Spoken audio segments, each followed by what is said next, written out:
to get for that 27 machine. But for tonight, we do want to say thank you to all of the sponsors that are tagged along for season 12. First and foremost, we want to say thank you to Elwood Designs for being the title sponsor. They've been around in the iRacing community since 2012, and then they love helping out the iRacing community to give you your own abilities Yeah, I'm happy Gavin to make your got own the bonus custom point. schemes. They've got baseline schemes that you can purchase off of Elwood Designs on Facebook, X, and as well, you can go look them up on simrapmarket.com at the simrapmarket.com/designer/Alan Elwood, or on X. You can find Elwood Designs there, or you can go on Facebook and look up Alan Elwood Design. I mean, look up Elwood Designs there. Alan Elwood's been a great sponsor to have What's the for this season. Yeah, I can't want to say get thank you to our qualifying sponsor, being Lucky Duck Motorsports. Lucky Duck Motorsports brought in a ton of drivers this season, and they love to try to see if I could do it from my phone and set closed during qualifying. Prizes for your finishes, also the ways that you should have raced with your phone. results throughout a race. I don't even think you can join the session from your phone anymore. You used to be able to. As the great sponsors that they love to be promoting, you can check out all. Maybe that's how to be fast these days. It's a part of on. Yeah. We are that little tilt sensor on Instagram at Lucky Ducks. Use the tap controls like Thank you so much to WSD. Lucky Ducks and everything that they've done in the iRacing community and beyond. As their driver up front, it's a Lucky Duck Motorsports lockout for the front row, technically our top three, as Gavin Rogers grabs his first pole of the season. Let's see if he can carry that on into victory lane as the one starts in that first spot. To his outside, Jake Nichols trying to get back into the win column to get his first win in the chase, which could march him back into the points lead. But first, he's got to find a way to get by the guy in third. That's Jared Talmadge, who is currently second in points, starting third here tonight. Not a bad position to be. Brian McCann, this is his race. He needs a win. He needs to close the gap, and he'll be starting fourth here this evening. Fifth position, we find the 15 of Vincent Sora, and the driver who is on the hot streak, entering tonight as your points leader in sixth. It's the 3 of Ryan Kelly. John Force will be starting 7th for the number 7, with Cedric Hunter back in 8th position. Chuck Sweeting back in 9th, and finishing out our top 10, it's the 31 of Thomas Green. Back in the row 6 is going to be Brian Noel in the 11th position, with Jan Van Leer starting just outside him in 12th. Larry Yingling into the 67 machine starting back in 13th, with Douglas Newbigging starting to his outside in 14th. Ben Keeney and Ollie Fonseca round out row 8 in 15th, 16th position, and Zach Hall, not putting a qualifying lap down, will start in last in 17th. I know Zach's not feeling the most. Only 17 cars. He wasn't really finding that speed. Means we're probably going green. Just entering into these races of let's just have fun mentality. We hope that he enjoys his time here at Charlotte. Tonight's race is going to be 160 laps in total. No stage break. Let's have a good one. Out for these drivers. Good luck. We have the chance of going from the start to the finish all the way green, as well as no fast repair. Fortune sets the tires in pit road. But like you noted on Richard, it is loose out there on track. Yeah, a lot of the drivers, they were complaining that it was loose, but all of a sudden the car can get tight as Good well. odds. So it's going to be really interesting to see how these guys manage that with the tire wear as well. That could be a huge factor later in the runs in this race. Remember, Race number 0% track state. 4 of the chase. It reset. Races season for a warm-up of the WSSR Cup Series, presented by Elwood Designs. It's been the Ryan Kelly and Jared Talmadge show, really to start the chase off. The question is, who can stop him? Jake Nichols was the dominator of the regular season. How will he evolve? Well, let's find out. Race 4 underway into the restart zone. We are green here at Charlotte. Gavin Rogers, Jake Nichols, and the rest of the field roar up and turn number 1. Great start for Gavin Rogers, able to get completely clear of the, the 73 machine on the outside. It's down to about 3-car length lead coming out of 2 as he leads him down the back stretch. A lot of single file racing right off the bat, not a lot of 2-wide racing, but it's almost trying to get around Brian McCann at the coming out of 4 to try to get around the 27 as Gavin leads lap 1. Lap 1, another bonus point for the number 1 machine. And Gavin Rogers trying to carry on a tradition of multiple Cup Series, able to go back to back. It started off with Larry Yingling doing it back in season 2 and 3. Then Vincent Sora did it in season 4 and 5. Benjamin Nelson then came around in 7 and 8. Haven't seen it since then, but the one would love to resurge himself forward and be a driver that can attach himself to the history books here in the WSSR Cup Series. But looking behind him, Jake Nichols just giving up that position immediately back into second place. I think a great restart by the one machine. The 73 kind of doing what he did last week, backing off, saving the tires. But going to be the 8 machine of Brian McCann. He doesn't want to wait any longer, already up to second place. McCann is making moves, trying to get up to the front, get some laps led as well. Those are some extra bonus points for himself. And yeah, Jake Nichols, he's kind of just hanging back, driving it more conservative, doing pretty much what we saw Gavin Rogers and other drivers do also. Just follow around the guy in front of you, see what they're doing, see if you can't make I want that lap led for their mistake, or let them burn their tires up first. Learn from what they're doing in front of you. So Brian McCann, on the other hand, he is doing everything he can to move his way to the front. But Gavin Rogers, he is trying to maximize the amount of points that he can possibly get tonight, because he has got a hard mountain to climb in front of him for a points championship. And for those I'm going to go get that lap led. Driver that gets the pole has yet to win here at Charlotte in the history books of the WSSR over the last 30 races. Holstetter has never gone. Be the time for the one machine. Well, the 8 says otherwise. Brian McCann now going to be taking over that lead position. And the last time we ran this track and car combo, it was this driver that got into victory lane. Brian McCann only led 9 Now I'll save. 9 out of 158 laps. Tonight, let's get ahead early. That point means a lot. I'd rather get that point at the beginning of the race than try to get it at the end. When he was really competing with Jake Nichols, let's get up front, learn this vehicle in clean air, and try. I guess you are trying to get it at the end when you're trying to win. Yeah, Brian McCann really showed a lot of pace early, or about mid of the season, like you were saying. He was one of the first drivers that we had saw actually make a green flag pass on the number 73 machine that did involve pit stops. But we jump back here now, the 00 and the number 10, Jan Van Leer and Brian Noel, they're side by side racing for their position back here for the top 10. Does 00 might get around him. A quick blink out for Brian Noel, though. He looks like he might have connection issues. Brian Noel wants to make sure those get cleaned up. The 00 did not have a great couple of weeks. He's hoping to get a race where he can finish it out here tonight. And as well, riding on board the 77 of Douglas Newbiggie, a couple of Lucky Duck Motorsports drivers lingering in the back just outside of the top 10. But just trying to get a handful of this vehicle, of this track. You know, talk about how it's going to be loose, it's going to be a handful, and then it's going to start to tighten up. We've seen it a lot with us converting over to this legacy park car. It has been kind of fun to see the counter steering, the looseness. Drivers really having to wheel these machines to maximize their speed, but at what cost of their handling are they willing to get abrasive with? As you hop on board with Cedric Hunter and kind of get a sense of what it's like in the mid-pack. This is battling back for 10th, 11th, and 12th currently in the counter steering for the 13 as we take the ride around for one lap with Cedric Hunter. Yeah, it's really interesting to see here. I mean, we're driving asphalt oval type of racing, and you kind of expect that steering wheel to be pointed more left when you're going through these turns.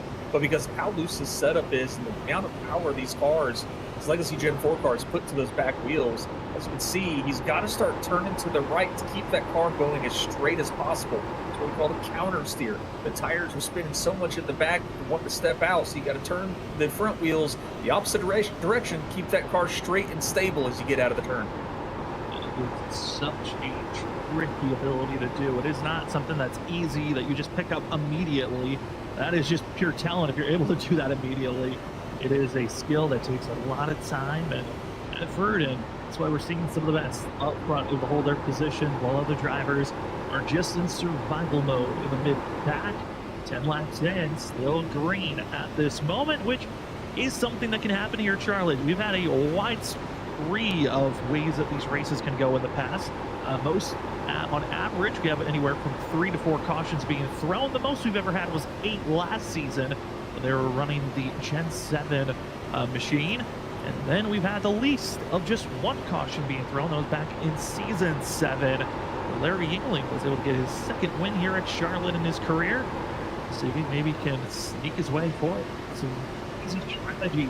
67 always going to be cooking up here in the WSSR Cup Series.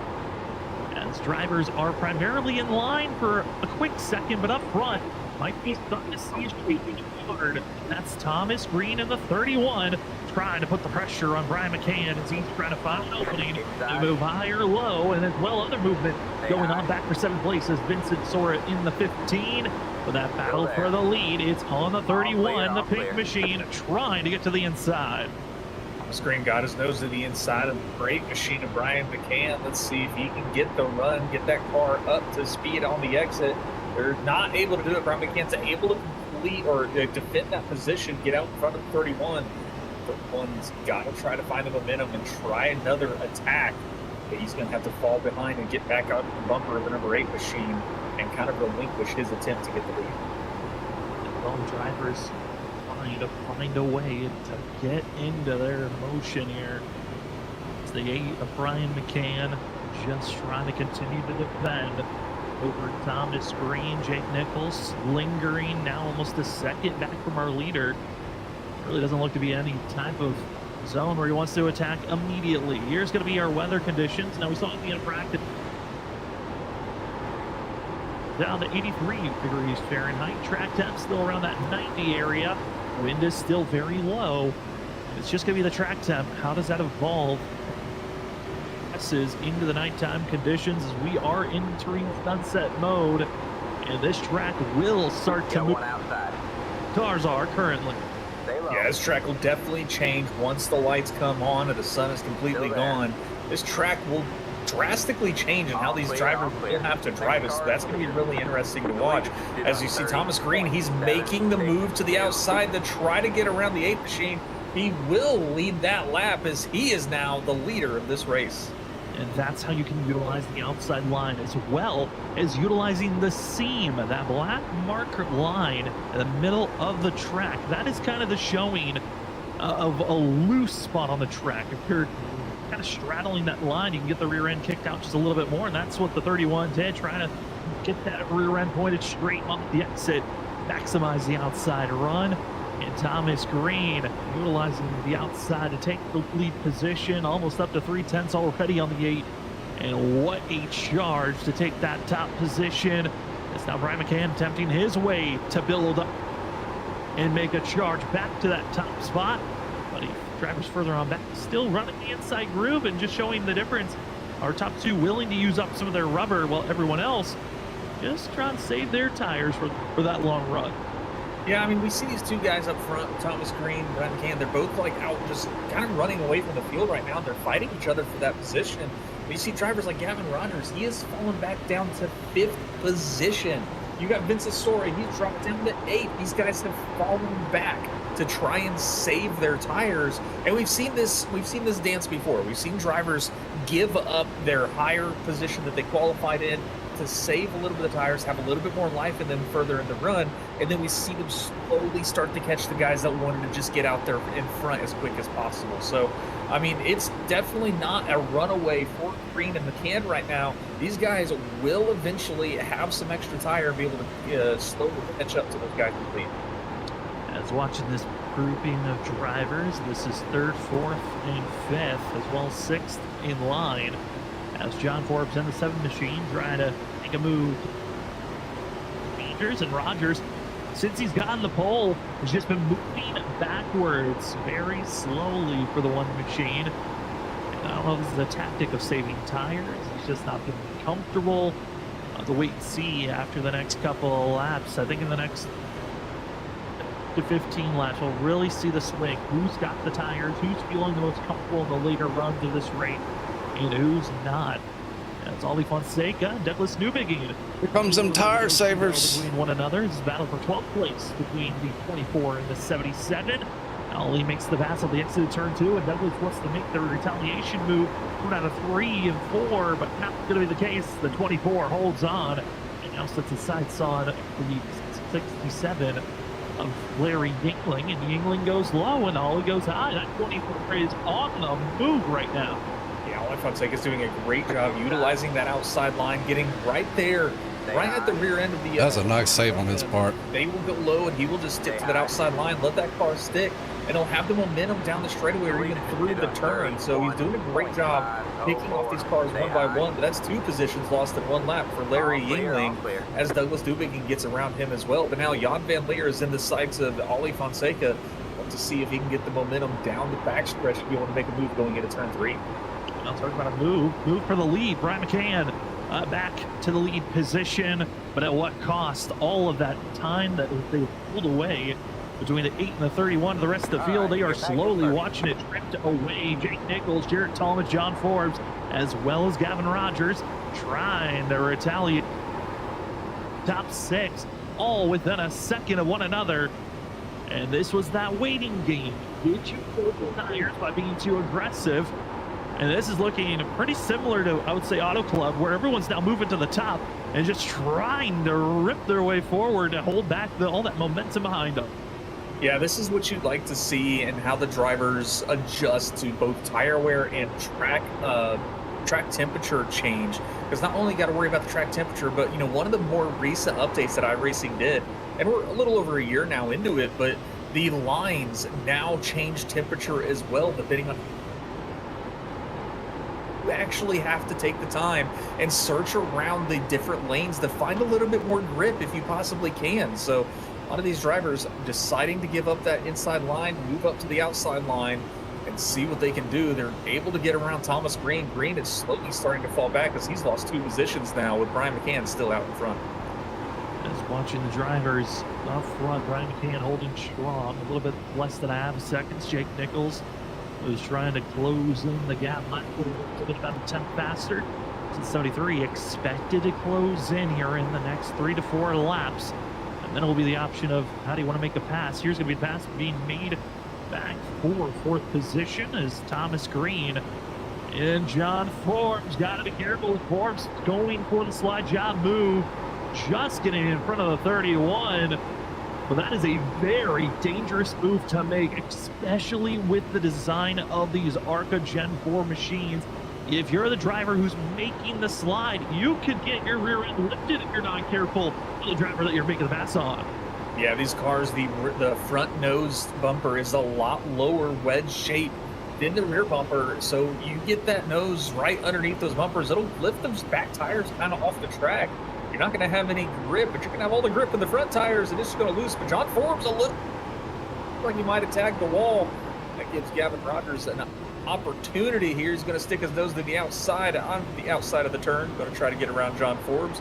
Forbes will not have the opportunity or the momentum to try to perform the slide job. That'll give the momentum to Gavin Rogers down the backstretch. And looking around season 12, when drivers are usually around one another, you can kind of get a sense throughout a season of who are you always around, who are you racing with, who's been your regular competition, or some would say your rival that season. I would say John Forbes, Gavin Rogers. I feel like every race, there's a good about half of the race where they're always right next to one another, and usually it's further back in the field that we've seen.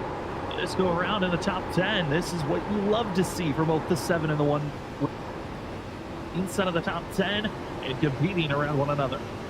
Yeah, I mean, it's great to see both of these guys. They were around each other all season last season. I mean, they were fighting for that championship as well. These 2 drivers, very equal in skill, and they know how we both, especially around each other, being as much as they are around each other each and every race. So Gavin Rogers was very patient, saw that John Forbes made that slight mistake, got on the outside wall, and then just slowly made the patient move to get to the outside. And John Forbes kind of just relinquished the outside, didn't really challenge him very hard for it. Smart move by John Forbes to just let him have it. Saves a little bit of tires and saves a headache later in the race as well. Yeah, a headache it could be, and here's going to be a headache for the rest of the field if he gets the lead. Jake Nichols to the inside of Brian McCann, trying to find a way to get through. 30 laps into this race, patiently waited, fell back to 3rd, watched Brian McCann, Thomas Green just continue to try to pull away, burn up those tires, while Nichols, on the other hand, just patiently was waiting in the grass for his chance to pounce and attack for this lead position. He's watching the 8 get a little bit loose now, ducking low, trying to build the momentum off the exit turn 4, and side by side across the line. Nichols will lead that lap. but it's Brian McCann. You better hold strong. Don't get him clear, and Nichols is clear. But McCann fights back. He's going for the crossover move on the exit turn 2. Side-by-side drag racing on the back stretch, and Jared Talmadge, he his opportunity to strike. McCann knows he needs to get back in the lead position, but you gotta be clear now. He's not. Nichols rips the top, and here we go. The 73 and the 8 don't make contact as they cross the line. We saw right there, in order for McCann to make that move, he had to drive it into the turn, but Jake Nichols matched it. He's going to match it again. This is not allowing Brian McCann to perform the slide job and get up in front of him. What that does, though, is it doesn't give Jake Nichols the massive momentum swing. Well, we see it here. We didn't see it out of turn 4 because he has to kind of, relinquish a little bit of that speed later in the turn, but he's able to finally clear McCann. McCann's got to fall back in line. Jared Talmadge's hoping to see those guys battle it out a little bit longer, but now they can slowly catch back up as Jake Nichols, now in sole control of this race, is slowly walking away from that number 8 machine. Behind, just pull away and his way to move into second, but I think with how aggressive those couple of laps were between McCann and Nichols, Talmadge just backed out of it. Didn't want to be close enough if there was a wreck that he'd get involved. And now we'll settle back into his run and try to figure out a way to get by the 8 machine of McCann. As the whole entire field now going to be back to single file racing, or at least those that are up front. Well, at least we know where we are on tire safety now. Long run that is now emerging into our top 7. You could count top 8. Vincent Sora, Ryan Kelly, they've now latched on to the rear end of this group as 7th and 8th position. Thing is, taking the air off his spoiler here is just killing us, because that's what he was doing me when he caught me, just killing my rear tire. Starting to match each But now I'm other. killing his rear tire. Starting to go in favor of the guys that kind of fell back a little bit. Vincent Soares, he's still trying to make his way up as well. He got Ryan Kelly on his bumper. And here comes Jared to kill my rear tire. They can make a surge forward as well. They try to catch these top 5. These top 5 are doing a really good job maintaining their pace, kind of staying in control of this race. But, I mean, these drivers not really looking to be overly aggressive early in the race. They're just kind of taking their time, taking the opportunities if they're there, but not doing anything overly aggressive. As Thomas Green is just trying to stay attached to this front pack, but be passed by Vincent Sora. And now Ryan Kelly going to look for an opportunity down low to move up another position for the 3 machine. Ryan Kelly, he needs to be up front. He needs to be closer to our top 5. And this is going to be a pass that's so impactful. Now follow the 15, and hope Vincent Sora kind of pulls you along to catch up to that. There's Gavin Rogers coming back into the picture. Slowly be thinking about when do you want to pit. I think that's going to be the big thing to watch out for. He's ripping the bottom. That's been the big question throughout most of the season on who's winning or losing the race. On having It took him forever, though. He dropped way back. On when, if they're able to, what time do you come into pit road to have the best. But he's back. This thing. Yeah, pitch strategy, we definitely saw that play into a factor last week. I mean, people who hit a little later had a lot better tire life in the longer run. So, but I mean, Ryan Kelly did a good job, was able to defend against that very well. We saw Gavin Rogers make the pass for 3rd place, followed by the number 7 of John Forbes. He moves up to 4th place. That puts Talmadge back to 5th. So these guys, it seems like they were able to save their tires a little bit more than the number 27 machine. Gavin Rogers is making his way forward back to the front where he wants to be. The pit stops are definitely going to be an interesting topic whenever the strategy starts. Certainly will be. There's a few other drivers. That's going to be your top 8 that are within a second half of one another. There's another pod of drivers that are outside of the top 10. That's Larry England, Cedric Hunter, Douglas Newbigging, that are starting to have their own duel, as Ollie Fonseca's kind of in his own world. Yeah, now Gavin's taking air off of my spoiler. Larry Engling's just about 7/10 back. Then the passing being made between Cedric Hunter, Douglas Newbigging, back for 11th and 12th. And Noel is watching the duel between those two, and Chuck Sweeting and also Jan Van Leer is having a good view of the action, as everyone else is pretty spaced out in their own world. This is currently one of your closest battles on track. Cedric Hunter, Douglas Newbigging, old tires, and to just make their way around, stay on the lead lap, just in case it comes out. And They definitely, just try to stay on the lead lap. If that caution ever does come out, these drivers have been doing really, really well, keeping these races under green flag conditions. And, it's so once it comes out, you don't have to worry about the lucky dog wave around. You don't have to worry about, not being able to. A huge slide coming out of turn 4. That's not going to make those tires very happy with him, as he loses a ton of ground on 13. Well, as 77 goes for a big slide, 2 drivers head into pit road. That's going to be Brian Noel and Jan Van Later going to be getting some tires and fuel for themselves, and kind of throws the question in hand. Do you pit now and turn this race into a 3-stop, or are you thinking about stretching it long and trying to minimize it? First driver up front that's going to hit pit road, that's going to be Brian McCann in the 8 machine.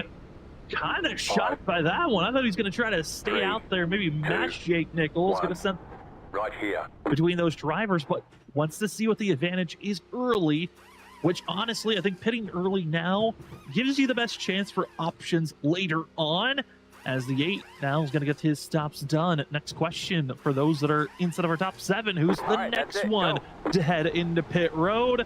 We keep our eyes out on the 3. Teammate up, Brian McCann, will not pit. Everyone up front continues to stay out.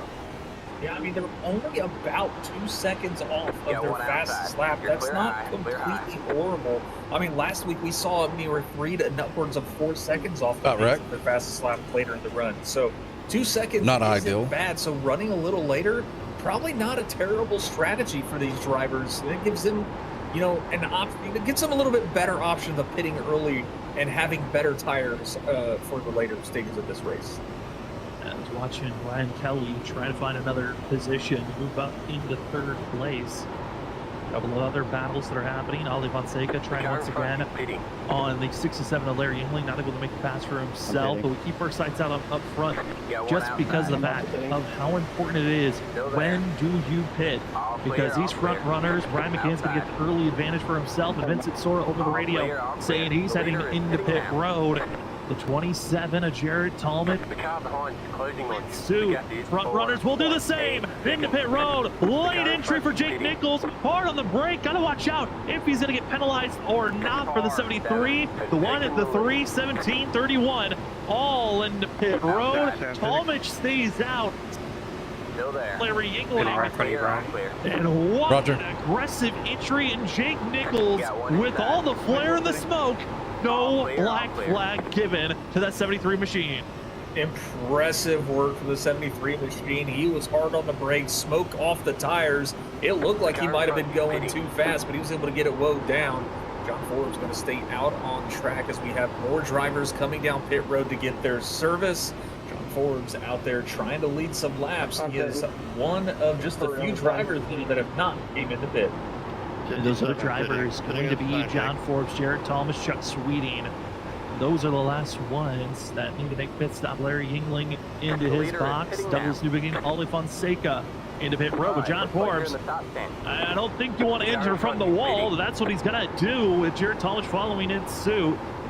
And that's not the way you want to enter in, as that's going to hurt Jared Talmadge a little bit more than even the 7.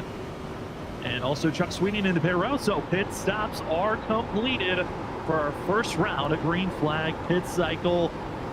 That pit entry is looking a little bit more dangerous than I was expecting. Yeah, these drivers, it seems like they're struggling to try to get these cars woed down a little bit. They're just getting loose and sliding those tires. Probably just carrying way too much speed out of 4 and just kind of not judging it very well. So a lot of struggles getting on the pit road. But the positive thing is not a single driver got a black flag, so they're able to continue get back out on track. But John Forbes, he's going to have a huge deficit trying to get back out in front of the field. It's trying to find a way of how do you run down this time, and is it better to short pit? Is it better to go long? And currently 4.4 seconds is the difference between Brian McCann and Jake Nichols. And that last lap, the lap times were almost identical between the 8 and the 73. I mean, they're still close to one another. This is not looking good for the rest of the field if the lap times are this close between our top 4, and Brian McCann is 4 seconds ahead of you. Yeah, he was out for 3 laps longer than the other guys. Again, I mean, it's not much of a difference for laps early in the run. It's the later part of the stage of this green flag run that we're going to have to worry about to see if this benefits Brian McCann. So I think right now is a great time for him to kind of save a little bit of his tires. He does have a 4.5 second advantage over Jake Nichols. So he's got some time to spare. He's got the ability to be able to save some tires a little bit. He's got a great advantage currently in this part of the race. This is proving to everyone short pitting is going to be giving you an early advantage, because a 4.5 second gap that has not shrunk over the last 3 laps. That is bizarre compared to what we've seen. It is traditional. You pit early, you build the giant gap, and then it shrinks over time. Usually it's a big shrink in the early goings, and the tires wear off, and you're not really having that same pace at the end. Right now, it's just a couple of hundredths, a couple of tenths. It's not as big as it used to be at other courses, where it used to be a half a second you're gaining on the driver ahead of you if you had pressured tires. Sometimes it was a full second. This minimal gain, and honestly, a loss that last lap, is shocking. Maybe a little bit of everyone's playing games on how to save their tires at this moment. Yeah, right now it's probably just a game of saving your tires. They know they can't just burn their tires down from Jake Nichols on back, because if they burn their tires down, there's not. Thing is, solo driving is faster than somebody being on the rear spoiler. Off and just run their race currently. So it's an interesting strategy. It's paying off extremely well in dividends for Brian at the moment. They'll catch me some, but hopefully he can keep his strategy, because that should. I don't know if they'll be able to run me down 4 seconds. Better advantage in the next 30 plus laps. Another lap, another gain of time for Brian McCann. He is keeping it within 4.5 seconds for another lap for himself. This is incredible. Brian Kelly no longer wants to be just waiting with Jake Nichols. He wants to close this gap down for the 3 up to his teammate. Nichols will continue with his gains of saved tires while the 3's on the opposite approach. You gotta catch up to the driver ahead, but another lap down, and it's still 4.5 seconds, but because of the pass that Ryan had to make, shrunk slightly for these drivers. It's really going to be Ryan Kelly putting the pressure. They'll start catching me now to close in this gap immediately. We'll see how well Nichols gets rewarded later. We're just pitting every 40 laps. This is a shock. I pitted on 41 that time. After that first pit stop, I think I pitted on 45. Pit stops expected before this race is over. They'll run me down. But it certainly puts in the back of the mind for some of these drivers of if you want to pit sooner, I think about doing that, if especially on that last pit stop, we're expected that stint to be a little bit shorter than the rest of them. Yeah, it's going to be a really tough decision. Oh, you're right behind me. I mean, in all reality, Brian McCann made the short. Yeah, I'm not really catching you though. He's going to have the advantage for that, because if these guys want to pit, they've got to pit basically 6. Kind of racing gods helped me. I thought this last time. for some reason exiting, I thought it was 50. At lap 40. I just guessed it out. 45. They'd have to pit lap 39 if they really want to undercut Brian McCann. But as soon as they pit, Brian can jump right on the case, get in the pits, and still maintain his lead. So he's in such a great position right now when it comes to strategy. But that lap right there, he was quite a bit slower than the next 5 cars. Yeah, starting to see that drop off in pace be a little bit more dramatic. Also looking at some of the other drivers that were in that pack with Ryan Kelly, they're still running pretty close to the same laps as Brian McCann. It's Ryan Kelly that's really putting the pressure on, trying to force then woo this group forward at this current time. As everyone single filed out, the sun continues to set. As we want to say thank you to more incredible sponsors that have attached themselves to the WSSR Cup Series for Season 12. We want to say thank you to GTR Simulators. GTR Simulators is your one-stop shop to go find your own racing rig. From compact rigs to stationary rigs, you can find them all at gtrsimulators.com. And remember to use the promo code WSSR for 10% out. 10% off at checkout for anything $100 and more that's in your cart.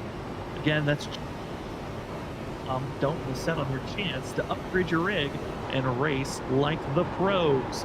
We also want to say thank you to TrophySmack.com. Oh, that's just killing right front. Your achievements of your highs or lows, they've got you covered at TrophySmack.com. championship belts, rings. Looks like it's gonna be bottom from here on out. It don't seem like the top is working anymore. Custom made as well as pre-made items that you can find at TrophySmack.com.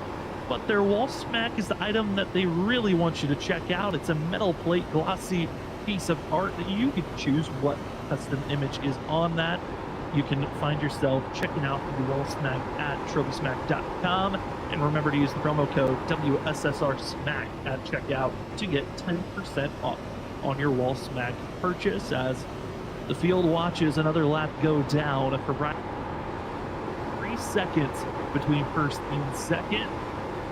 A couple of close battles that are happening on track. The position being changed for 8th place between Jared Talmadge and also Larry Yingling. And then there's a couple of other pods of racers having their duels, battling back for 10th place. Ollie Fonseca, Brian Noel, and Cedric Hunter. Those 3 drivers pretty close to one another as Brian Noel, the 00, our first driver to hit pit road and looks to be the first driver really struggling with his tires. And that 00's been out there for 19 laps. But man, is he wiggling a lot off the exit of turn 4. And starting to get quite a bit loose on these exits. I mean, you kind of expect that huge wiggle for Brian Noel there at a turn 2.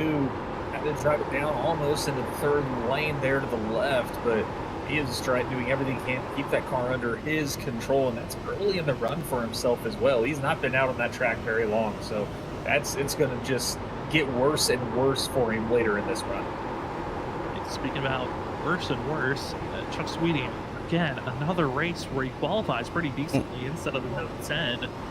Another race where he kind of just rolls out of the top 10. The race pace just not there for the 57. The hot lap is.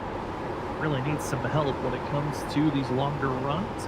Driver decided not to qualify, only up 2 positions. Zach Hall really not finding the pace for himself, but more of just learning throughout this run. We're still in the first half of this race, still trying to learn a little bit more of how you want to attack the course. And one of the drivers that made it in the top 16 into the chase, Jan van Leer, survived the regular season, had good finishes, had a couple of mistakes here and there throughout the middle of the season, really cleaned it up over the last 4 or 5 races. Love what I'm seeing from the 10 machine. And then our favorite anchor man out there, Ben Keeney, out on track, running back in 17th. He's trying to find a way to survive the race. I feel like we say that every week, but every week Ben gets faster and faster, and throughout practice, kind of was shocking some drivers with the speed that he was finding for the hot lap, for the 1 lap speed for the 98. And here tonight, just continuing on further in the back, about to be going a lap down, but he certainly just trying to have his fun here this evening. As one driver having major troubles, that's the 00, Brian Noel. He did slide, got into the outside wall at the exit of turn 2. No caution is thrown, but major damage, required damage. The 00 heading to pit road, and here's the reason why. Gets loose and hard contact to the outside wall.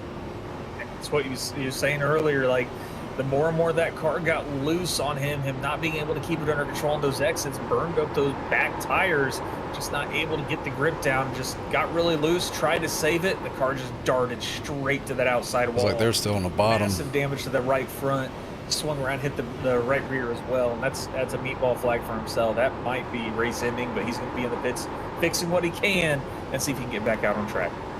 Well, here's your leader, kind of having his own fun up front. But here's the battle for second, and it's Ryan Kelly. Kind of fighting for his life right now. He got up to second place, was leading this back to try to catch Brian McCann, and he has burnt all of his stuff up because Jake Nichols has been hounding this back bumper of the 3 machine, forcing him high, forcing him low. This 3 is doing everything to hold on to this position and maybe get in the lead spot. But Nichols just looks like an absolute. He will take this position away from the 3. The question is, at what time? And will there be contact to get the 3 moved out of the way? As Vincent Sora now showing his bumper, battling for 3rd. Vincent Sora finally up here racing against Jake Nichols, a spot that he hasn't been in quite a bit this year. He's usually further back, but I mean, he really showed out in Mexico City, was able to play the strategy right, got the win there, but now he's up here right on the bumper. Got to get around Ryan Kelly now, but he is chasing Jake Nichols, trying to follow him around this track for his chance to throw his hat in there for a win tonight. Ryan Kelly, he looks back up for the 73. Looking for an opportunity to get the position back, but Nichols just looks to be way too strong. The patience gets to him and is helping out the 73. One driver, though, going to be a little bit careful. That's John Ford. So a little bit of a... Yeah, top line just ain't got it no more. Not too much of a lost position for the 7, but he's got to be careful on his tires and getting a little bit too close to that outside wall as he's doing everything to put down burners. Well, there's a burner. Larry Yingling out of nowhere putting down the fastest lap for himself and going quick for all that he can go for. As Larry Yingling, fastest lap of the race, he is certainly trying to find speed as he has really done everything on this lap to try to salvage with going long on his last pit stop. Yeah, huge lap from Larry Yingling, 29.7, phenomenal lap. Play down a bit, he's gonna have to try to save the tires a little bit. He is up 4 positions from his starting position, looking like he's trying to chase down Jarrett Talmadge himself. Right up here right now, right over on with Gavin Rogers again, who's chasing down John Forbes. We saw Gavin get around John earlier and quite a few other cars, so Gavin on the long strategy, just trying to save his tires and wait for it to come to him. Let those other guys burn their stuff up so he can get around him a little easier, but right now it's Ryan Kelly kind of being the bottleneck for these guys. They can't seem to get around this number 3 machine, but Vince Asora going to drive it hard down into turn 3, not going to be able to complete the pass. It looks like he will coming out of turn 4, but Vince Asora a little loose right up in front of the number 3. Little loose, going to have to fall back to the inside. Going to give an opportunity for John Force to maybe do a risky pass as the 7 and the 3 get close to one another on entry. Now Forbes going to dive it down low to the inside, trying to go for the position.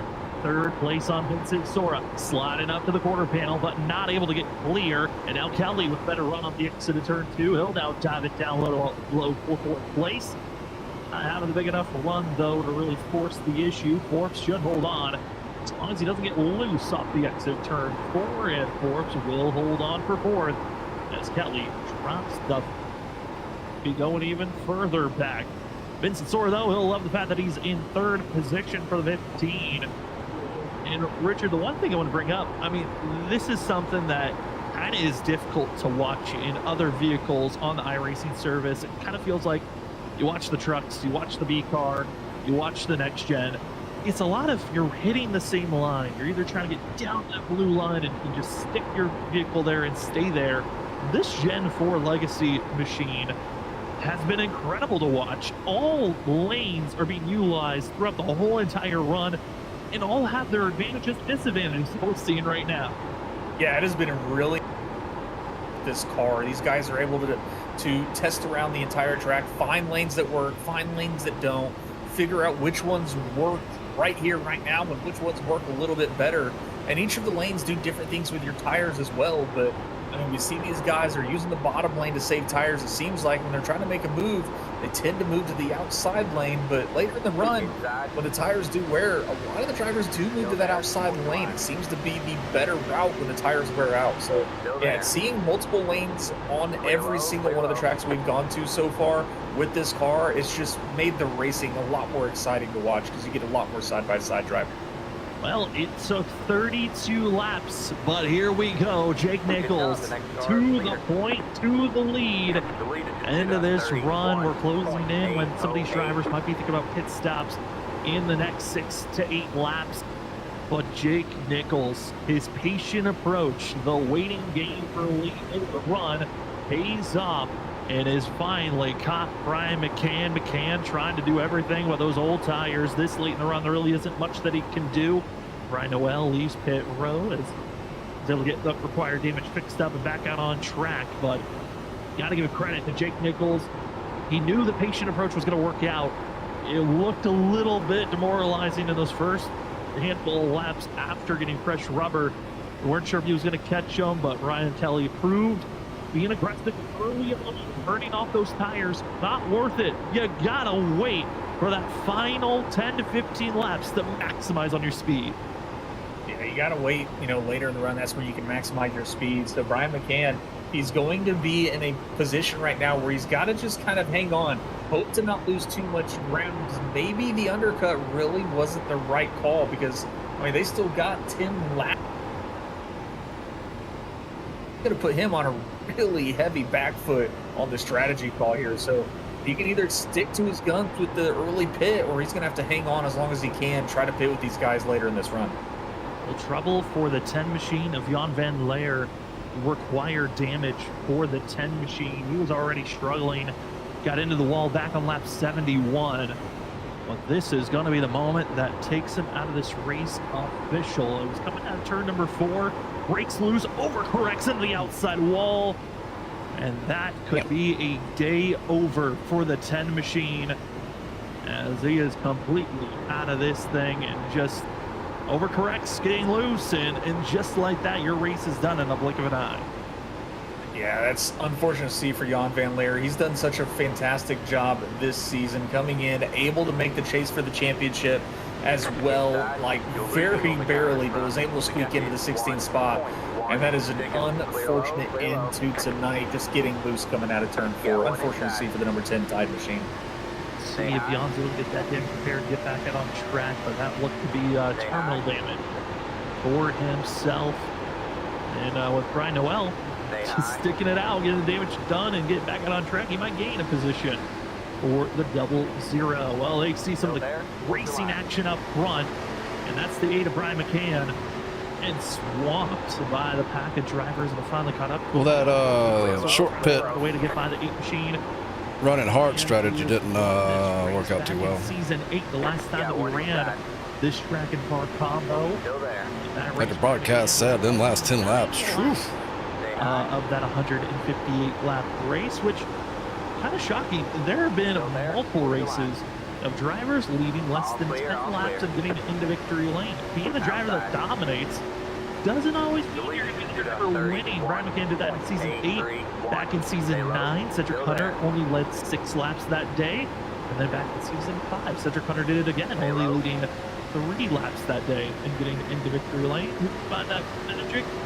Have to wait and see for this crew, as the 3 of Ryan Kelly trying his best to hold strong in front of Vincent Sora, and Sora's got to be careful. He is built side by side with that 8 machine. I think Sora's also got some tires that are kind of fading from him. I saw him get really, really loose out of turn. I believe it was here in turn 4, which is why he lost the ground to Ryan Kelly. He had to gather the car back up, lost. Sora's got to take care of those tires at this point, because that little bitty wiggle that he had can definitely hurt them in the longer run. You still see him getting a little wiggly coming out of turn 2. Careful, a little bit here and there. We get into too much trouble, but we also know This ain't good. pit stops. They are looming for the field. We're now on lap 82. The question is, how many drivers want to push the win? Still there. All clear. Lap 85, lap 90, 95, and oh no, Vincent Sora!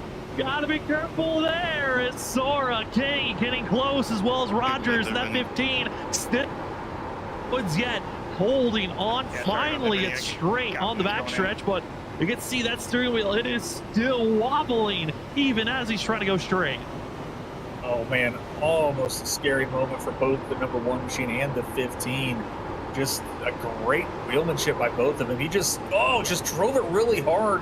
Had to get into the back of Ben Keeney there. I guess was not expecting Ben to be going as slow as he was. I think I'm going to pit this time, Brian. Stack up from those guys almost caused a huge wreck for the 15 and the 1 machine. That was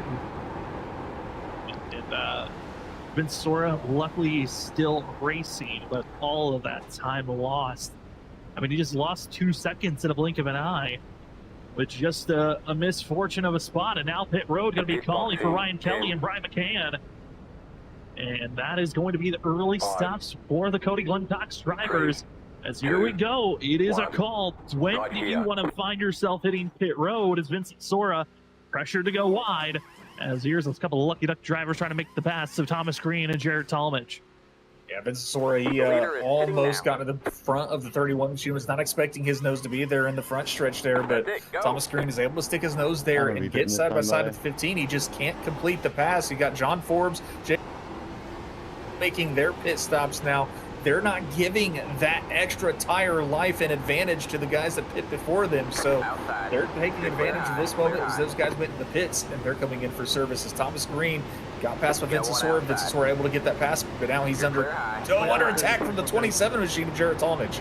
And Vincent Sora about to be heading into pit road, but he's got two drivers right on his rear end. You gotta back out. Someone's got to make the difficult call. Sora already made the vocal call. He's heading to pit road, and Green able to slip. With the 15, big wiggle and slide. It is a nightmare run. This stint went from fantastic to horrible in a blink of an eye for Vincent Sora. And once again, Jared Talmadge behind a driver that is just wiggling and losing time for him. Yeah, it's just unfortunate for Jared Talmadge. Just bad or wrong place, wrong time. Just his experience for this race, but scary moment trying to get into the pits. I mean, we're seeing a lot of drivers struggle getting into the pits tonight, but no black flags yet handed out for speeding, so they're doing a good job getting down to the speed limit in time, but it's making for a wild show watching these guys try to do it. Really does talk to be in pit road. Cedric I'll take it low. following it suited. Oh no, behind Zach Hall. Look in the wrong direction for a quick second. And the 32 finally able to get rolling for himself. And the pit road woes continue on for the 32 machine. As now going to be waiting for Larry Yingling, the last driver to make a stop, and Kenny as well. Still need to make their second stop of the night as Jake Nichols trying to find an opening, not go down through the quad oval for a quick second in the 73. And the pass on our current leader. And unlapping is Jake Nichols. John Forbes going to be ripping the top to go on by. And Yingling expected to hit pit road here shortly, but trying to stretch this as long as possible. And I'm curious on what the game plan is for Larry Yingling here, because I've seen him do this in multiple different leagues of just going long, stretching the fuel out, and it kind of throws away a decent finish that 6-7 can have, and most of the time he's just banking on a caution that never comes out, especially this late in the season, the WSSR Cup Series. Cautions are a rarity to find in this league.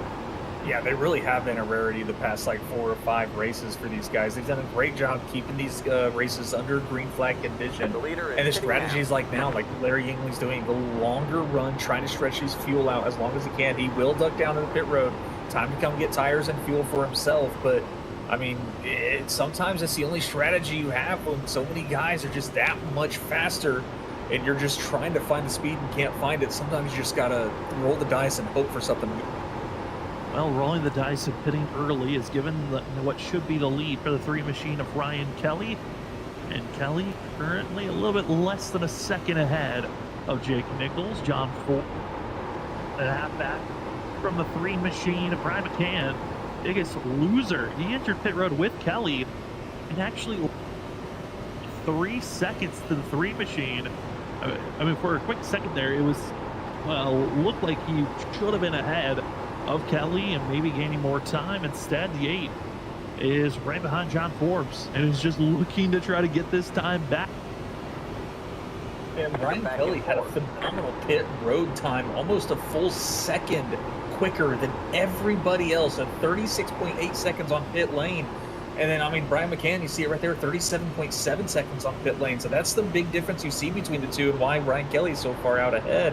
So, I mean, that just goes to show, like, if you can get on pit road, I mean, stopping in your box at the perfect spot and getting on and off pit road as quick as you can. Yeah, I stopped way early in my box. That, you know, even tires can't even make up. If you want to give a never give up award, well, give that to the 10 and the 00. Both getting into the wall, require damage for both of them, and they are still out on track. 10 laps down is Jan Van Leer, and same for Brian Noel.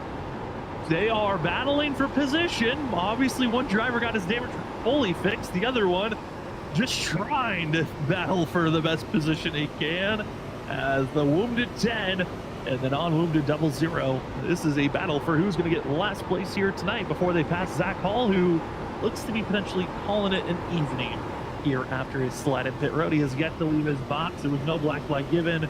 But it looks like for Zach, it was a fun first half of the race, and he'll enjoy watching the second half and hoping to see a thriller like we've seen for most of the chase. Here's Ollie Fonseca kind of by himself, And once again, linking up, fastest lap of the day, Larry Yingling puts it down here on lap 94. So put some fresh rubber on for Yingling. He's going to attempt to get the fastest lap. Boy, that's what his plan is, just get the fastest lap. Good on him. He's doing a great job making sure each time he comes out of the pit, he puts the fastest lap down on the track. Downside is it will destroy his tires a little quicker than a lot of the other drivers, but hey, he's got the fastest lap down. That's all that matters to him, it seems. But right along now with Aya Fonseca, kind of out in his own world at the moment, out in no man's land, coming out of turn 2 down the back stretch. So he's got not really anybody ahead of him, and not really closest person behind him is almost a second back, and that'd be Douglas Newbiging in 77. It's one of those things where you're just out there pacing yourself. Seeing it so far, if you're able to save your tires for later on the run,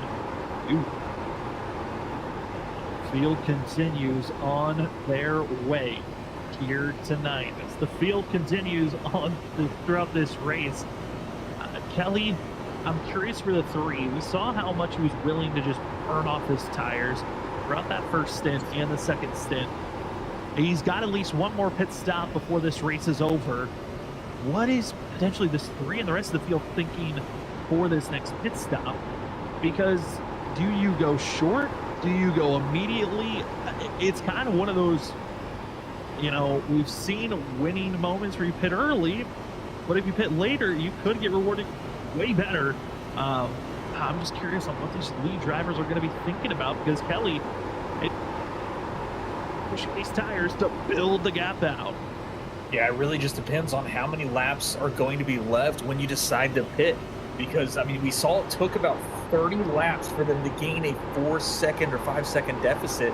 So, I mean, it takes a long time for you to catch back up to the driver. So, I mean, whenever you can make that pit decision and have that extra gap, the only problem is that everyone saw how long it took them to catch back up to the guy who undercut them by 3 or 4 laps. They're not going to allow that. They're going to go for that guy, or they're going to be the first one to pit. But we're seeing now Jake Nichols able to catch up to the number 3 machine of Ryan Kelly, and is going to make the pass on the inside to take over the lead again. And much quicker. You might be thinking, well, that only took 14 laps for Jake Nichols to get the lead and pass. Well, that's just a 1 lap difference between when the 3 pitted and the 73, on top of an incredible pit stop by the 3. Kelly, this is going to be a big win. You can say the fact that he has been able to stay up front as long as he did, but tricky situation. Whatever move you decide to make, I don't think we're going to see that same pit, and then 4 laps later, the rest of the field is going to pit behind you. Everyone's most likely going to follow in the same strategy of I'm pitting now, the next lap. Everyone else is going to be pitting with you. Yeah, it seems like that's the plan that a lot of drivers will probably do now. And, the faster drivers, they probably will try to run down as long as they can, wait for anybody else to make the move first, and then pit a lap after them. So we've seen that happen just this past pit stop. But this last pit stop, I mean, you only got 60 laps left. They've been out on the track for about 16 laps. So they can pit any time, really, in the next 15 or so, to make it the rest of the way. So it's going to be a very interesting call to see what these guys can do, because, I mean, you might have that one driver that might try to make it one more stop. Well, I mean, it's one more stop either way, I guess, for them all, ain't it? Yeah, it's expected everyone should have to do at least one more stop. The question is, do you just do a splash and go late in this run? Do you hit earlier for tires? Where are you going to be thinking about finding the advantage? And for Vincent Sora, I think he might be going with a little bit of a dramatic run here. Burn off your tires, because he recognizes he has lost so much time. With the incident with Ben Keeney, with the last couple of laps on the tires, he is doing everything to run down and catch up to our top 4. The problem, we've already seen, if you burn these tires off way early in a run, you're going to be losing way too much time. All this time that you're gaining, you're going to lose double that. So if you're Vincent Sora, you better be careful, or you better have the best strategy call that at this point, when my tires fall off, I'm hitting pit road immediately. I think Gavin Rogers also a huge loss for himself also. I think when Rogers almost got into Ben Keeney there, they lost a ton of time, so they got a lot of time to make up. and it's going to be tough for them to be able to make up that time. So they're going to be hope potentially for a caution as well if they can't seem to get their speed under control. Well, if you're just joining us right now, let's bring up that race report. Not really much crazy action on the caution side of things. We've been caution free so far. We've ran 0 caution laps. We've had 15 lead changes with all the different pit stops. We all leader lost at the same time I did.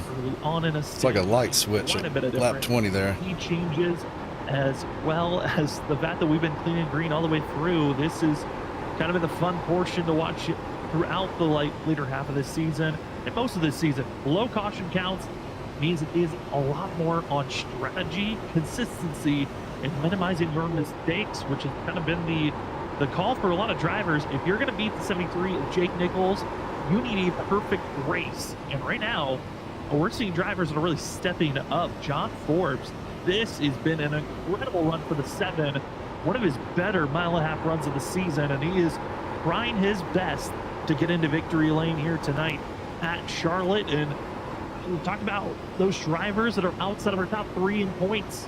Tonight could be that step-up race that can say, hey, I'm not completely out of the chase.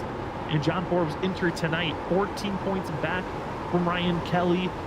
This is the run. Kelly running in 3rd. If Forbes can win, that's a few more points that you can close the gap and have a chance for this championship. Yeah, that'll be a huge point gain for John Forbes if he can pull this win off. But now he's being challenged by his teammate of Jake Nichols in the 73 machine on the inside. Jake not going to be able to complete that pass. Going to have to follow right in suit. Really close to the rear bumper of John Forbes there, but Jake Nichols doing a great late apex kind of drive off the turn. Going to be able to drive off the turn a little straighter than Forbes. Going to get side by side with him again and challenge him for the lead going into turn 1. Jake Nichols he's going to try to throw it into the turn, but Forbes is going to match him. Going to have the outside give him the momentum. Nichols not able to complete that pass, but they're about the same speed, if not Nichols a little faster down the backstretch. Right now, for John Forbes, he's trying to just pull back Nichols, but this is ultimately hurting the Cody Glencock's music drivers of Ryan Kelly and Brian McCann, because it's allowing them to close back up, keep at the same pace. They're not burning off their tires as aggressively. And Jake Nichols, now that he's finally clear of the 7, finally able to put down a decent lap, is about 2 tenths faster than the rest of the drivers behind him. So the 73 obviously is the faster of all the field. Question is, how much can you hold them back? So when you enter pit road, hopefully earlier than the 73, that big enough of a gap advantage is what you're able to hold on to and defend later on in this race. It's going to be really interesting to see what they can defend.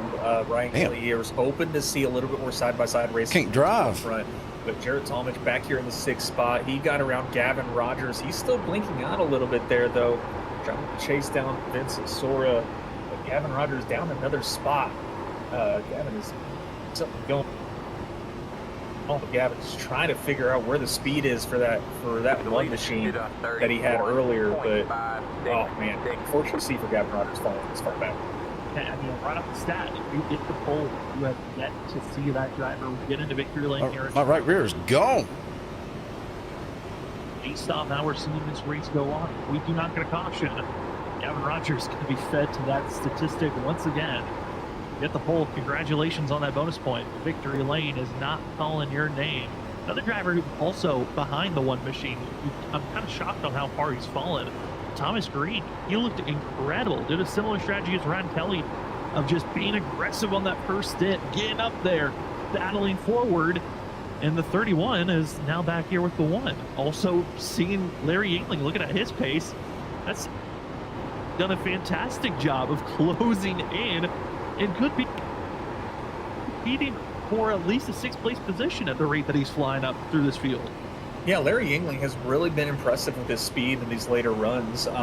He does run a little longer than these guys, so he's got a little bit fresher tires for the later runs, but if he doesn't hit later, he usually has a disadvantage, it seems, but doing a great job moving his way up. He is 4 up from his qualifying position. Also, and he's getting closer and closer to that 31 machine. It's about time for him to start looking to make a pass to get around Thomas Green. Oh, Rev out there in chat saying, y'all jinxed him. I wouldn't say that we jinxed him. We're just looking at the statistics, speaking what's been happening in the past. That's all that we did. If anything, Gavin has broken many a curses that we've seen in this league. As with his win at Auto Club, was the first driver to win. We called that one driver was our pick'em. Trying to carry on with that way as the one currently runs in 7th place. Larry Yingling able to find his way around Thomas Green for that 8th place position. Up front, Jake Nichols, John Forbes still 3/10, almost up to 4/10. Going to be the difference between the 73 and the 7. And Ryan Kelly starting to fall back, but looking at the last couple of lap times, John Forbes is actually keeping pretty good pace. He's running a little bit faster than the 73. And that's exactly what the 7 needs to do. Just keep it close and have a chance whenever we enter into this final pit stop. Wow. Just keeping it close right on the tail of Jake Nichols. Losing a little There's nothing on that right rear. Not much. He's still in the draft and still has a chance to strike. So John Ford Track is so slick right now. Sitting here in the 2nd spot, just kind of following Nichols around.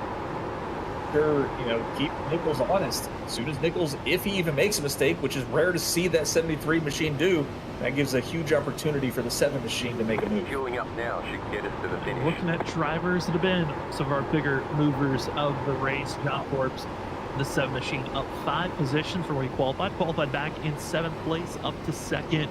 Other big mover is going to be Larry Yingling up 5 spots, but the biggest mover actually going to be the 24, Valde Fonseca back in 10th, up 6 positions from where he qualified.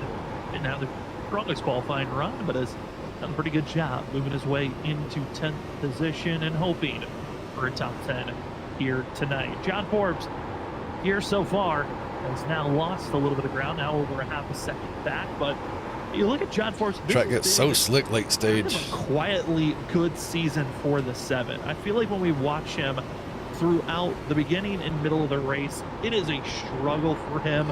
But if you look, my plan was to follow behind them 8 top 5s, and then pit at 120. That's not a bad way to just not going to work for a season at all. But I think it's just because we've seen John Forbes dominate in the past in our past Monday night series, the old ISRP Cup series, dominant here in the WSSR Cup series. Somebody did it. Nichols has been up How front. about wrecked on the tribal? Oh my goodness. A pretty good season this 7 has been having. How much just John Forbes has had a fantastic season nonetheless still. But yeah, just Jake Nichols, he has overshadowed a lot of drivers who's had a great season so far just because of the amount of wins and just how, when he wins, it's in dominating fashion, really. So you can't take away from the credit from a lot of these drivers still in this chase in the top 5 points. Absolutely not, but here we go. Final pit stops are starting now as Ben Kenny is going to be put a 2nd lap down. Jarrett Talmadge, our driver, our spotlight driver, all of us picked for 27, is the first to hit pit road. The question, how long does everyone else stay out, and is Jarrett able to build a big enough gap? Because 40 laps to go. I don't know if this is the window you want to pit. I think for a lot of these drivers, you might want to go for 30 laps to go, but everyone looks like might be making the early call. Now going to be seeing the one of Kevin Rogers, the 3 of Ryan Kelly now enter in their box. They don't want to see the 27 get too big of a lead. And now the question is on the drivers up front. Jake Nichols, also John Forbes, Brian McCann. How long are you willing to stay out on track? Yeah, that's the biggest question. How long and how much time are you willing to give up with these guys that are going to come out on newer tires? But I mean, the good thing is they don't kill your tires, Ryan. The first few laps, so Jake's still out. 30-lap catch-up that we saw Jake Nichols do earlier. So he should be able to catch them even if he pits, 2, 3, 4 laps later than them. He's got the time to be able to catch up to them still. So Jake Nichols still might be on the better strategy than most of these other guys that are pitting now. So we'll have to see. But Jake Nichols still finally coming down pit road and a huge slide trying to get down to the pit road apron. But he gets slowed down and he's back out or back into pit road. Back into pit road. John Forbes will stay out. Vincent Sora will stay out. Vince Sora over the radio sounds like he will be pitting this time. Brian McCann given the warning. Might be following in suit. But once again, another daring and kind of scary looking pit entry for Jake Nichols. No black flag given to that 73 machine. A clean entry for himself. We'll see how much time is lost or gained as he leaves pit road. And Vincent Sora, Brian McCann going to be entering pit road. McCann a little bit earlier to get onto the apron. John Forbes also going to be following in suit. Staying out, it's going to be Larry Yingling and Thomas Green. And for John Forbes, heard what Vincent Sora was doing and deciding to pit with them. So don't want to be losing too much touch or ground to their competition. The Thomas Green, Larry Yingling taking the gamble of staying out a little bit longer. And for both of these drivers, they can stay out for would want to. Yeah, they definitely could stay out another 10 laps if they would like. This will give them a better advantage on the later run. But, I mean, you can't pit too late. You will run out of time to be able to chase these guys down that are going to be on those, you know, with newer tires now, older tires later. So, I mean, they've got to pit in the next 2 to 3 laps, I would think, if they want to even have a chance to chase down the leaders. But when the cycle is done, Ryan Kelly and Jarrett Talmadge will be your top 2 drivers, with Jake Nichols trying to catch up with 1.3 second difference between him and Talmadge. Talking about some of the drivers that have had some of the best pit stops, that will be given to John Forbes. A very clean pit entry and exit for the 7 machine. He was able to take off and go and pull away from Vincent Sora, who had a horrendous exit out of pit road. Frankly, was drifting once he exited out of pit exit. And a rough run for the 15, who just continues to lose more and more time. And this could be it for Vincent Sora, who entered tonight 6th in points. He was 25 points back. He needed a perfect run here tonight, and it does not look to be the case. But up front, still waiting for 4 drivers to enter pit road. That's Larry Yingling, Thomas Green, Cedric Hunter, and Chuck Sweeting, which all 4 of these drivers, they're banking on a yellow. I take that back. Cedric Hunter now going to be entering pit road for the... Yeah, Cedric Hunter not Hey, Goldie, thank you. Much longer, decides to pull in, doesn't want to lose too much time to these other drivers, so he decides it's his time to come in, get some fresh rubber and some fuel. I think the only thing that might save some of these drivers, and it could be a huge gamble, but a 2-tire stop, I'm going bottom. That could be a call for some of these drivers if they choose to do that. I don't know how beneficial it could be, but it doesn't look like Cedric Hunter will be taking a 2-tire stop. It looks like everybody so far has done 4 tires on pit road.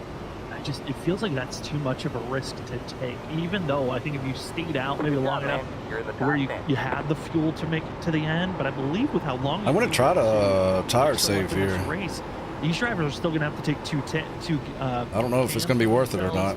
Which makes it tough to really only take 2 tires. It's now Thomas Green entering into pit road. Chuck Sweeting, and Larry Yingling going to be the last 2 drivers on the lead lap still to pit.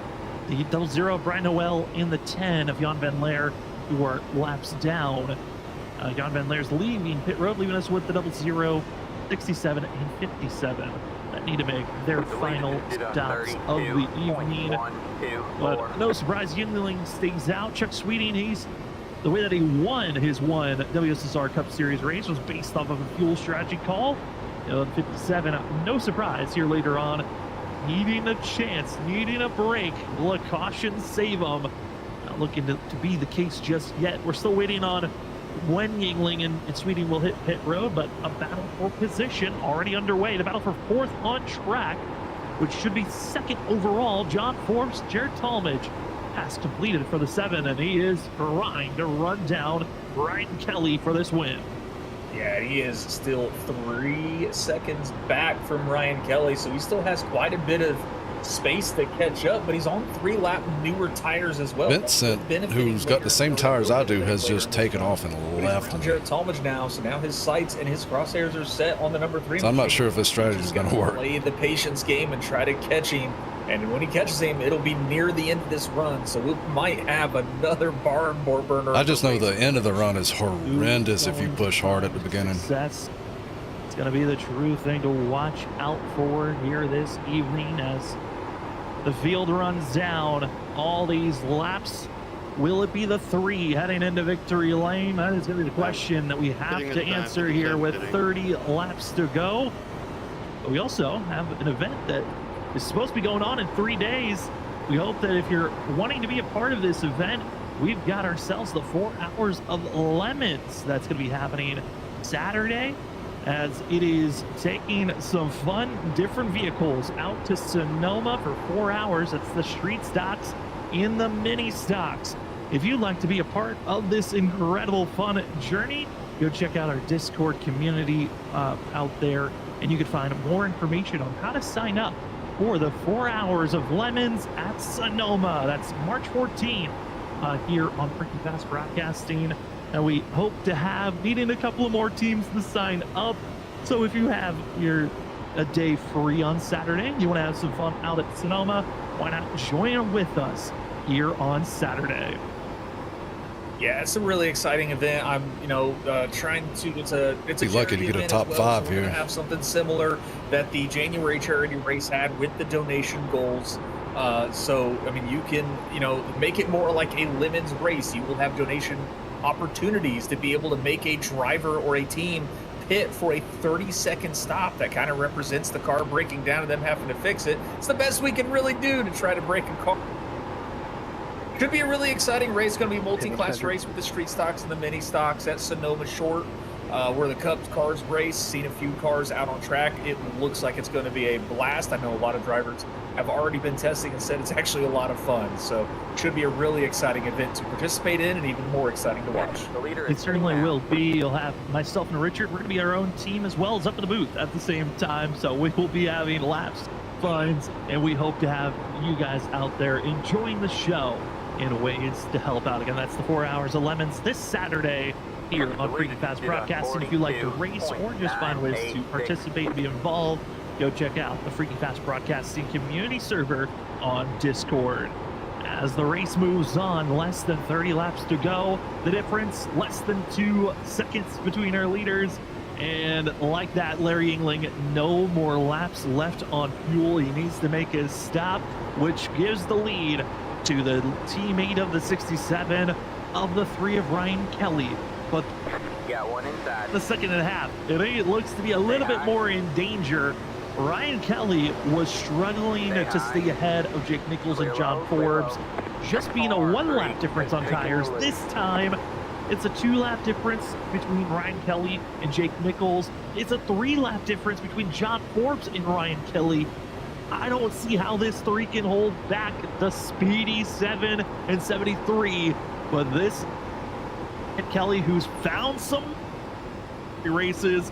What do you got, Kelly, to have a little bit more to hunt for this championship? Yeah, Ryan Kelly's been extremely impressive at this chase for the championship so far. I mean, 2 out of the 3 races he's won. Got second place in the other one he didn't win. But tonight, I mean, it's going to be a lot on the line for him to try to hold off the 7 and 73 machine. Pasha would be pretty nice right now. And have just had better long-run pace. But Ryan Kelly, he tends to find some magic later in these races, later in these runs. And that'll make it know him interesting. very well for being able to save tires extremely well. So we'll have to see if he's got anything left in the bank and be able to defend the number 7, who is rapidly catching him.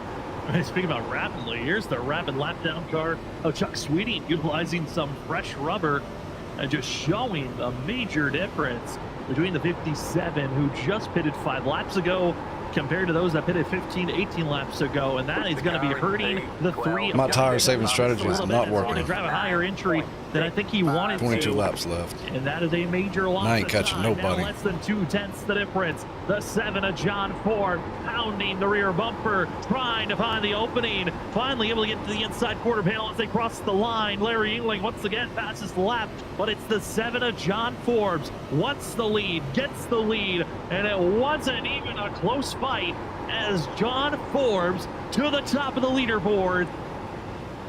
What do you have? Because right now, the 73's got older tires than Forbes, but Forbes is burning off the rubber to get this lead and trying to pull away. Forbes just trying to block in and check out as he gets around the number 3 pretty easily. He's now just got to kind of run away with this if he possibly can and hope that Jake Nichols isn't saving too much and trying to catch him in a later part. Ryan Kelly, though, he is still trying to stick next to the number 7, not give him a massive gap, see if he's got anything left in that tire life of his. But John Forbes doing away right now and extending that gap to almost a half a second already over the number 3. Trying to pull even further ahead of the rest of the field. Battle for 4th going to be between Vincent Sora, Jared Talmadge. They continue to go back and forth. They're side by side and have a little bit of lap traffic ahead of them as Vincent Sora, Jared Talmadge trying to get this pass completed. The 00 Brian Noel. As Noel is already pitted, I believe he's got pressure tires and trying to pull away from this battle that's happening for fourth place. As they continue on with this duel, second back from them is the one of Gavin Rogers. Here's another battle that's happening. This is ninth place between Ollie Fonseca and Douglas Newbigging, which Newbigging, after all of his slipping and sliding, Ollie trying to fight and be aggressive early on in a run. 24 and the 77, top 10 might be calling their names if they're. I ain't gonna catch the leaders, but I might get fourth. Great run from Ollie and Douglas themselves. They're back to battling at each other. But right now, Ryder All, Gavin Rogers, and the number 8 machine of Brian McCann. Brian McCann is running faster laps than Gavin Rogers with, I mean, it's 3 lap different tires as well. Brian McCann's got some newer tires than Gavin, so we should be able to catch him and get around him fairly easily. But Gavin Rogers, 5 spots back, sitting back in the 6th position right now. He's just been struggling in the later stages of this race. Where can you make a pass? Where can you make a move? And the 8 machine of Brian McCann, fresher tires, and that's kind of the first time I felt like we've been able to say that all night long. Then the one of Gavin Rogers trying to make the move on the inside groove. And just like that, Brian McCann utilizing the fresh rubber that enables him to really breeze on by, even on the inside. Now we're going to dive into turn number 1, nose ahead. Full car ahead, sliding in front of the 1 machine, and Brian McCann up to 6th place. And at this 8 currently has, he might grab a couple of more spots with Talmadge right ahead of him, the next driver on the docket. Speaking about on the docket, Ryan Kelly, better watch out. Jake Nichols is closing in on these final 16 laps, and I think for Ryan towards it's between me and the 3 and the 73 on who's going to win this race. Maybe there wasn't a sign that John Forbes is going to be the true victor of note. But look at that. John Forbes is continuing to pull away. And the 3 of Kelly just trying to slow down this bleeding as much as possible with these final 15 laps of tonight's race. And Brian Kelly is doing what he can. He won't be able to catch up to John Forbes, I do not think, just looking at their times. I mean, he was a little faster than Jake Nichols the lap prior, but this was almost 2/10 slower than Jake Nichols. So Jake Nichols is catching him in a hurry, and Ryan Kelly's just bleeding way too much time. I think it's just a matter of a few laps for Jake Nichols to get up to the bumper of the number 3 and make his move to get around for 2nd place.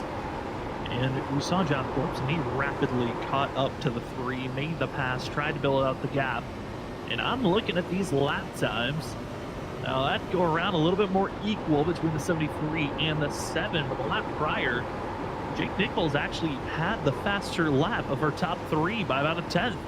So I don't think Nichols is fully out of this thing, but he's now going to figure out how do I get by the 3 as soon as possible to even give myself an attempt and a chance to run down the 7 with. I don't think this race is fully over just yet, but John Forbes, all he has to do is just keep putting down good laps. Don't overcook these tires. Don't get them too warm, and you've got a chance to get into victory lane. Well, Nichols has all the pressure at this moment in time. He's got the older tires. He's got a driver to get by, and then all of this time to run down this 7. It's all on Nichols to try to find a way to win this race. Yeah, I think John Forbes is in a great position right now to just kind of run his race. Do not, like you said, do not overdrive that car. Make Jake Nichols overdrive his car, trying to get around Ryan Kelly, then chase you down. Now, Jake Nichols, we have seen him actually overdrive his car a little bit. We saw some cracks in his armor before where he gets a little loose overdriving the car. So it's not an impossible thing for Forbes to make Nichols do. But Nichols is still got to get around Ryan Kelly. Still 2/10 back, still in a good striking spot, but he is still 1.3 seconds back from John Forbes. Watching the difference, watching the time. An advantage is going to Nichols. He is slowly at this lead. Last lap, 2/10 was the difference between Nichols and John Forbes. And that's even running down and getting this close to Ryan Kelly. Kelly is losing time. But that last go around, both Kelly and Nichols were faster than John Forbes. And now the difference is less than a second. Forbes is losing time to second and third. Yeah, Forbes is just losing a little bit of time. He could just be saving his tires, getting them cooled off a little bit. But Ryan Kelly, Jake Nichols, again, a 10th. Though is trying to make a move on Ryan Kelly, going to look low and challenge going down the backstretch. Not able to get to the side of him right now, but he might make an attempt going into turn 3. He's going to stay high. So is Ryan Kelly. Ryan Kelly's not going to give him that line, but Jake Nichols, that late apex move that he's been doing quite a bit, going to have the run out of the turn and down the front stretch. He should be able to get around the number 3 machine going into turn 1. We're going to keep our camera here watching the battle for second place because Nichols is trying to find a way to fully clear and then run down the 7. But I want to give a note on the battling going on for our 10th place. If we might have a caution, it's either going to be for this battle for second or it might be the battling for 10th. Ollie Fonseca and Douglas Newbegin, they have been right on top of one another, almost making contact multiple times in the last 5 laps. Finally able to space each other out, and now it's just this battle for second that's underway. Closest battle on track, and honestly, it's for everything. Ryan Kelly does not want to lose any more time and ground on the 73 when it comes to points. This position could matter on a make or break on a championship. With Ryan Kelly ahead of Jake Nichols, he doesn't want to give any more points to the 73 than he already has here tonight. But Nichols, better tires, better run, finally clear, and here we go. 7 laps. Can the 7 hold on? Yeah, you were saying this position could make or break a championship, and that is very true. Last season, Gavin Rogers won the championship by 1 point. It was 1 car separating him and the second place for the championship, and this could be the same thing happening tonight. Though it's not for the championship right now, but this position, Ryan Kelly could look back and think, man, if I stayed in front of Nichols here, I could have won this by the 1 point. Or Jake Nichols is like, I needed that spot, so I could have won the championship. But Nichols, he is still chasing down John Forbes, who is still bleeding time, and Ryan Kelly, he has got to get those tires cooled off and try to find the pace that he had while he was in front of Nichols, but he's going to be losing time also. You got to continue to watch these last couple laps. How much can you gain back? And with the pass, all of that battling, the heat those put in for Nichols' tires, he lost a little bit of time and ground, but the advantage is really through 3 and 4. That has been the big gain for Nichols that he has over John Forbes. Forbes is better through 1 and 2. Nichols is better on the other half of the track. And that last go around, even with the passing going on, Nichols was faster by just a little bit less than a 10. He needs to be quicker than that. With 5 laps to go, Nichols needs to put down quicker laps by almost 2/10 every lap if he wants a chance, or he'll run out of time. Up into turn number 4. Forbes looks good, and it's only by a 10th loss. You can keep at this rate, and Forbes, you're heading to victory lane for the 3rd time this season. Yeah, Forbes is doing a great job. It's just managing his pace. Jake Nichols has got He's got to burn these tires down to catch up because he's running out of time. He's not catching what he is expected to catch. He is still a second behind John Forbes and only gaining about a 10th each lap. So with that, John Forbes is very much on a great set to win this race. He's doing exactly what he needs to do. Another just couple of hundredths gain, not tenths. That is not enough. If you're Nichols, yes, you've got the slight advantage based off these last handful of laps, but that is not big enough if you want to get into victory lane. John Forbes, this is exactly what you need to see. Kelly having a winning day. Jared Talmadge outside. It's just going to make these points battle even closer between our top 3. It might just turn it into a 2-horse race, and John Forbes gaining these points. I mean, he might be within 10 points going into North Wilkesboro next week, which is still a major gap based on the size of these fields that we've had, but it makes things a little bit more doable if they finish where they're at right now. That's so stupid. To go. Coming out of turn number 4, John Forbes the gap big enough. You can post practically and feel comfortable as they come across the line. It's your Sim Precision Prince white flag for John Forbes and the rest of the field. Forbes is looking good. Forbes in control of this race, gets the white flag coming out of turn 1 and 2. On pace to win this race, and this will help his chances at winning the championship and make it even that closer and more reasonable for him to win. Well, it's not nailed in just yet. He still has a chance. And John Forbes, this could be the rallying cry that I can go for a second championship. He drifts it across the line. John I felt Forbes, so fast. Like the last 2 runs, but I was so far back after the first run and really do anything, so I just kept staying out the long. machine of John Forbes, and it makes things just a little bit more interesting. Nichols second, Kelly third. Yeah, I just didn't have anything for them too. Garrett Talmadge able to sneak away with a top 5 finish at the very end, which helps him a little bit, but the gap builds for Kelly to at least hold on to the points lead. He should have the points lead after tonight, but it helped, man. What? Yeah, he didn't want to let nobody by though for some reason. Yeah, John did a fantastic job tonight, was able to control that race to his advantage.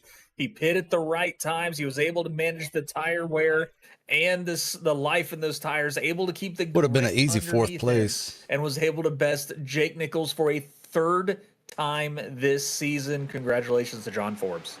John Forbes going to be enjoying this one as we will step away when we right when that lap car was there, that was when I was setting up for the pass. Ryan Kelly, and get their thoughts. Is this the new top 3 in points? I had him on for the pass. I was just the lap car. It was like, which lane does the lap car pick? Post-race show right after this. Does he pick me or Vincent going in that turn? And he picked me. Yeah, that was a hard one.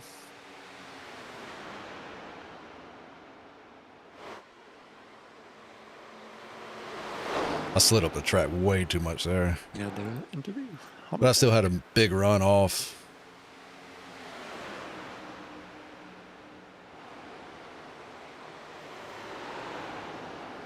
And I had a tire to get off of 4.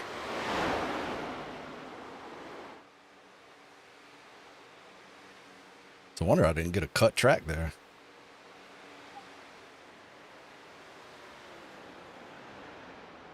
Did they not do that on the oval? Anyway.